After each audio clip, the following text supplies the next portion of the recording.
Deputada Fátima Ramos, faz favor, 2 minutos. Cumprimento o Sr. Presidente, a Sra. Ministra, os restantes membros do Governo, as senhoras e os senhores deputados. Sra. Ministra, é um facto que os fundos comunitários têm sido bons para o país, mas não têm tido o impacto que se desejava ou que era expectável. Quer em termos de competitividade, e vimos que temos crescido, mas outros países têm tido níveis de crescimento maiores, quer ao nível da coesão territorial.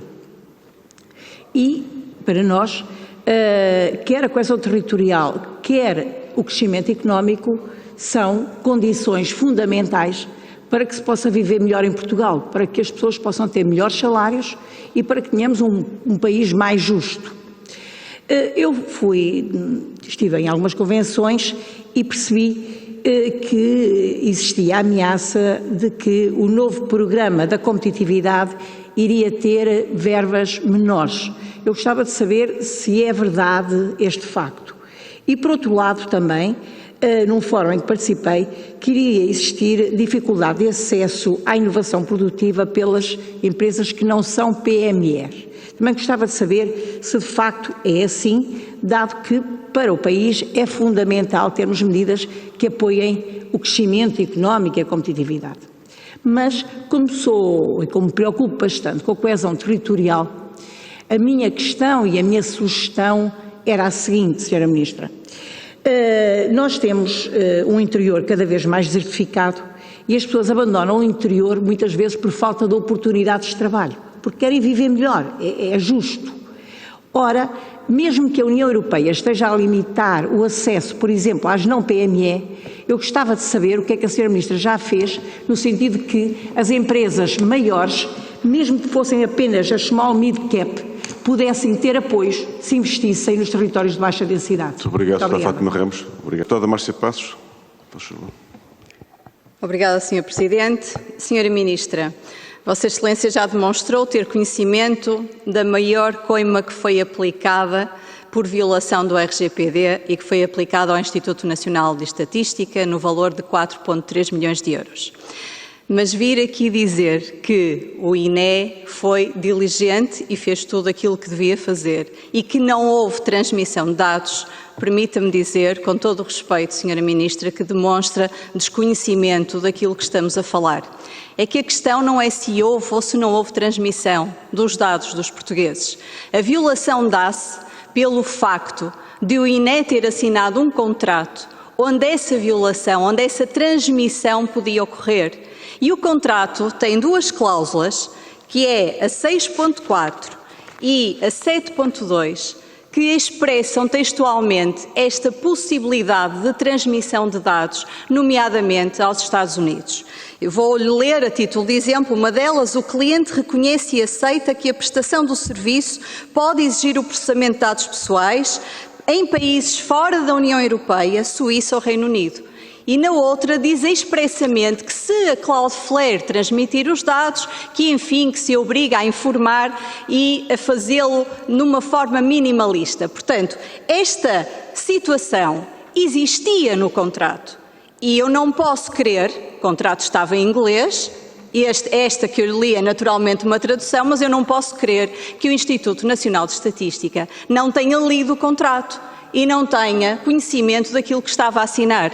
E, portanto, não estar preocupada, Sra. Ministra, e também ficará bem ao Governo dizer que está preocupado quando de facto as coisas são graves, não há mal nenhum nisso. Fica melhor do que desvalorizar esta situação que é muito grave e é tão mais grave porque estavam em causa 10 milhões de pessoas. Eu vou já terminar, Sr. Presidente. E dizer ainda que a CNPD fazia parte da Comissão. Pois fazia, e foi por causa disso que não foram 10 milhões, foram apenas 6 milhões, por causa da medida cautelar. E a pergunta é, Sr. Presidente, obrigada, o que é que a Sra. Ministra fez junto do INE relativamente a esta situação? Muito obrigada pela tolerância. Muito obrigado. Sra. Deputada Patrícia Dantas, faz favor. Muito obrigada, Sr. Presidente, Sra. Ministra. A região autónoma da Madeira, fruto do impacto da pandemia, teve em 2020 uma perda de PIB de 15,4%, bem superior aos 8,3% de redução da riqueza no país.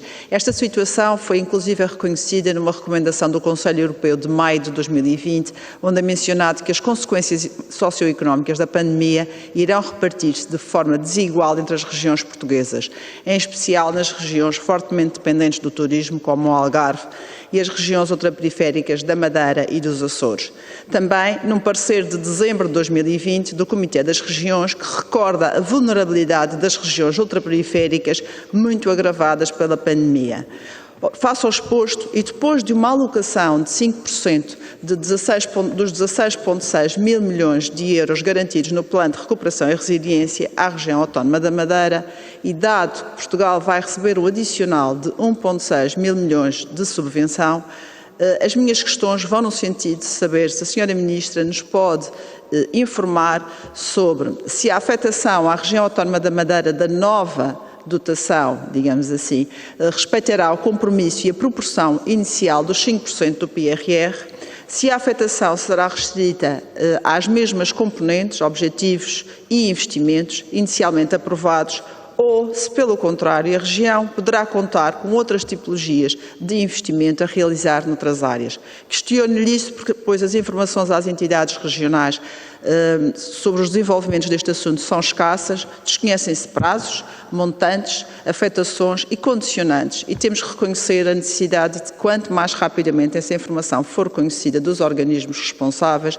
mais rápida, útil e ponderada será a preparação da afetação das verbas. Não podemos correr o risco de ter tomado decisões importantes em 24 horas. Muito obrigada. Muito obrigado, Sra. Deputada Patrícia Dantas. Para uma última questão, o Sr. Deputado Jorge Salgueiro Mendes. Faz favor. Muito obrigado, Sr. Presidente. A Sra. Ministra, em relação a toda esta problemática da execução dos fundos europeus, o Governo considera que está a correr bem, o PSD acha que podia correr melhor e, portanto, está aqui disponível também para ajudar o Governo. Portanto, para não ser classificado de força de bloqueio, parece que o Governo não tem maioria e parece que há aqui uma força de bloqueio, então vou-lhe dar aqui alguns contributos para ainda executarem melhor. Por exemplo, nos anexos do PRR há uns quadros com os investimentos previstos na página 300 e qualquer coisa e que a previsão de investimentos executados no final de 2021 e 2022 era de 3.948 milhões de euros. Bem, nós estamos com um terço disso, portanto, há que melhorar esta execução. A segunda, nos marcos e metas, estavam previstas apoiar entre 75 a 150 empresas na capitalização, nos fundos de capitalização do Banco de Fomento. Eu acho que nem 75 e muito menos 150. Portanto, o seu colega da Economia e o Banco de Fomento têm que dar à perna até ao final do ano para que se cumpra essa meta. Mas também uma recomendação em relação ao PT 2020. O PT 2020 tem, eu sei que neste momento estão os programas aprovados e temos uma série de procedimentos legais, administrativos e técnicos das plataformas para executar ainda, para que, como disse o senhor, a questão que o senhor deputado Jorge Botelho colocou, para quando o primeiro aviso, o PT 2030, para não termos surpresa, Sra. Ministra, não se esquecer que há condições habilitadoras que condicionam o pagamento de investimentos que venham a ser realizados, de candidaturas. Nomeadamente, o PERSU 2030 não está aprovado e o PENSAT 2030 também não. E, portanto, aconselho-a a informar o seu Ministro, ou o seu Secretário de Estado, a informar o Ministro do Ambiente que é preciso rapidamente publicar esses famosos documentos que já tiveram em discussão pública, mas que nós não conhecemos, não foram só publicados, nem estão aprovados. E isso condiciona a eventualidade da apresentação de candidaturas a futuros avisos que ficam condicionados à aprovação desses planos. É só. Muito obrigado. Jorge Mendes. É o nosso contributo. Muito obrigado.